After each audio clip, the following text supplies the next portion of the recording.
Hey guys, it's Fred and Sheila McCoy at the Hatfield McCoy Museum in Liberty, Kentucky. You can go to fredmccoy.com for all the information. Sheila's behind the camera. Hi guys, hope you're having a great 4th of July. Once again, we're in the our big brown book. We have none for sale at this time, but we're in Test Your Knowledge, and we're going to go over some of the questions. We're almost done with this segment. Yeah. And I don't know what video. This is number 6, I believe. Number 6, yeah, you're right. This is probably going to be number 6, but let's just get started. Who did the Kentucky governor appoint deputy sheriff, or at least give statewide jurisdiction to, authority to collect the Hatfields, to arrest the Hatfields? Who was that person that Simon Buckner appointed a state officer?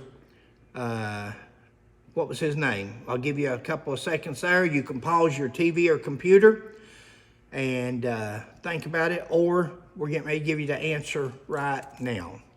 Okay, the answer to that question is Bad Frank Phillips.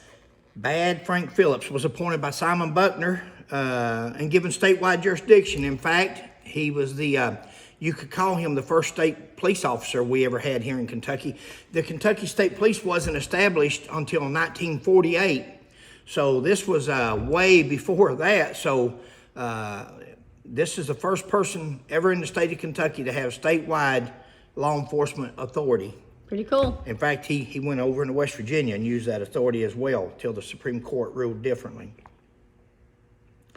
Who was Nancy McCoy's brother that Jim Vance, Cap Hatfield, and skunk-haired Tom Wallace shot as he swum from the West Virginia side of the Tug River to the Kentucky side? Who was that? We'll give you a couple of seconds there. You can pause your TV or computer. Now, here's the answer. It was Jeff McCoy. Jeff McCoy. That was the son of Asa Harmon McCoy, one of his sons, and they shot him as he swam back across the river to Kentucky. Yep. He had gone to West Virginia to see his sister, Nancy. Nancy, of course, was married to John C. Hatfield at the time.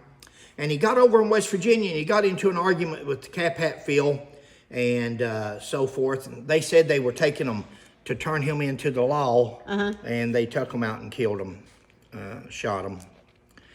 When was Devil Anth's brother killed? When was Ellison Hatfield killed? Everybody should remember that one. We'll give you a couple of seconds there, and you can pause it, or here's the answer. 1882, during the election. And who was it? I mean, who was it? What's his brother's name? Oh, Ellison. Yeah. Well, you said that earlier, so I didn't understand. Did I? Well, I gave him the answer then. I think you did. When was Devil Anth's brother killed? You're correct. I'm sorry, but it was Ellison Hatfield, and it was 1882. Good job, babe. Oh, thanks. What kind of trees were the 3 McCoy boys tied to? This is an easy one. What kind of trees here in Kentucky were the 3 McCoy boys? I'm sure they grow elsewhere also, but here in Kentucky they're pretty prominent. Popular, thanks. And the 3 McCoy boys were tied to them. Sometimes they're called bushes, sometimes they're called trees. Even when they're trees, they don't get very big. But the 3 McCoy boys were tied to, and you can pause your TV and think about it, or here comes the answer. Okay, the answer is pawpaw trees. Tied to pawpaw trees. The 3 McCoy boys' bodies were described as, when in earlier books, T.C. Crawford, Otis Rice, people like that, Coleman C. Hatfield, when they described the McCoys' bodies, they were described that they looked in a particular way. If you know what that is, go ahead. If you don't, you can pause your TV or computer. Sheila's going to give you the answer now. Okay, they were riddled with bullets. It's always been said they were riddled with bullets. When did the feud reach its peak? When did the feud peak, where it was at the highest point of animosity and things like that? Like the 3 McCoy boys being assassinated at the pawpaw trees wasn't bad enough, especially one of them 15 years old and innocent. This here was even more horrific or at least equally. When was it? You can pause your TV or your computer, and Sheila's going to give the answer now. Okay, is when in 1888 when they went and burnt down the cabin and beat Sarah and killed Calvin and Alifair. Correct. Who was Devil Ance's uncle that was famous? Who was Devil Ance's uncle? The mean uncle. Mm-hmm. And you know, we've done a video on him, and to us, or at least to me, I respect him because he was a criminal. He was an outlaw. He was a a bad guy. But you'd have to give him his due. He was a man all the way. He stood up. He fought till the end. He ended up having a shootout with the McCoys and Frank Phillips in the end. And instead, he still had his finger on the trigger trying to get enough energy to squeeze it as Frank Phillips approached him and blew his head off. But he was a tough guy. Not like Devil Anse, where he hid in caves or sent other people to do his dirty work. This man actually went on his own and done what he felt he had to do. As William Keith Hatfield would say. All right, back to the question. Who was Devil Ance's uncle? Answer is? Uncle Jim Vance. Uncle or crazy or bad. He was referred to as all of them. Where was Rosanna and Johnson's baby buried? Where was Rosanna and Johnson's baby buried when it died? You can pause it, talk about it. Sheila's going to give you the answer now. The baby was born at Stringtown. Buried. Yeah. Sorry, I misspoke. Buried at Stringtown. Exactly. Up on the hill from Uriah, Aunt Betty and Uriah's house. On one side of that big white house at Stringtown is Sarah Elizabeth's grave up them steps all the way up top of the hill. That's where the baby's buried. And on the other side of the Uriah and Aunt Betty's house is a little road that goes up through there. Now, there used to be a sign there that said McCoy Cemetery. Yeah. Of course, anything with Hatfield, McCoy, or both on it, people steal just for souvenirs and keepsakes. So that sign is not there the last time we were there. Yeah. We were giving a tour to some people, friends from South Carolina, another YouTuber, and we noticed that the sign was gone. So if you don't know where that little road goes to, you would pass by it. But up on that hill there, to the left of the house, as you're facing it, is where that's the McCoy Cemetery, another McCoy Cemetery, and that's where Uriah, Aunt Betty, many McCoys are buried. Okay. How old was the baby when it died? How old was Rosanna Johnson's baby when it died? And you can pause or talk about it. Sheila's going to give you the answer now. Okay, the baby was 8 months old. 8 months old. It's been rumored over the years. There's nothing we have. In fact, look right here. I'm not going to show the museum, but this whole cabinet here is of.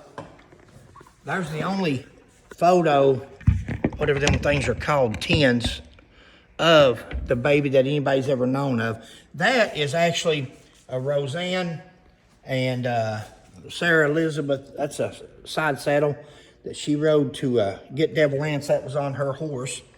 There's the baby stroller. That's our granddaughter sitting beside of her tombstone up on the hill. There's an old change purse from Rosanna. There's a pair of baby shoes. And, but she was, what'd I say? 8 months old. 8 months old. And she either died of measles or, was it pneumonia? I'm not sure. I don't think it was ever determined. Of course, they didn't do autopsies back then, but I think that was one of the two things that the baby died of. What was Johnson's nickname? What was Johnsy Hatfield's nickname? Or at least West Virginia Hatfields. This is from them, so this could be true or not true. You never know on this part because, of course, they love to brag on their West Virginia heritage, and that's fine on this part because it's not like bragging on a murder. It's not like Devil Anse. This was Johnsy, and Johnsy had a nickname, supposedly. I don't know how. If you see the pictures of them, I don't there must not have been a lot of pickings back then. But anyway, you can pause it, and because Sheila's getting ready to give you the answer. Sheila. Okay, the answer is Loverboy. Johnsy was known to his brothers and kinfolk as Loverboy. Evidently, he had a lot of girlfriends back in the day. What did the winning team receive as a prize in 1979 on the game show Family Feud when the Hatfields and McCoys played each other? Back in 1979, Jimmy McCoy set this up to be on the Family Feud. Jimmy Wolford? Yeah, what'd I say? You said Jimmy McCoy. I mean, which his mom is a McCoy. Yeah, was but McCoy. I meant Jimmy Wolford. Well, Jimmy McCoy Wolford, you're right. But Jimmy Wolford set it up, and he's the same one that set up the peace treaty at 1976 between his grandfather, Jim McCoy, and the only living son of Devil Anse, Willis Hatfield at the time. He's also the one that made those Hatfield McCoy lamps over there. Yeah. That's just one set. There's 2 more sets throughout the museum. And they only made 300 of those Right. sets of lamps when they made them. And never made them since. So what was the winning prize between the Hatfields and McCoys, and who won? Let's throw that in there. Who won the Family Feud? It was a 5-day event, and the most out of 5 won. And what did they win? What did they win, Sheila? Do you want to tell the answer now, or She's getting ready to tell the answer if you want to pause. Okay. Okay, yeah.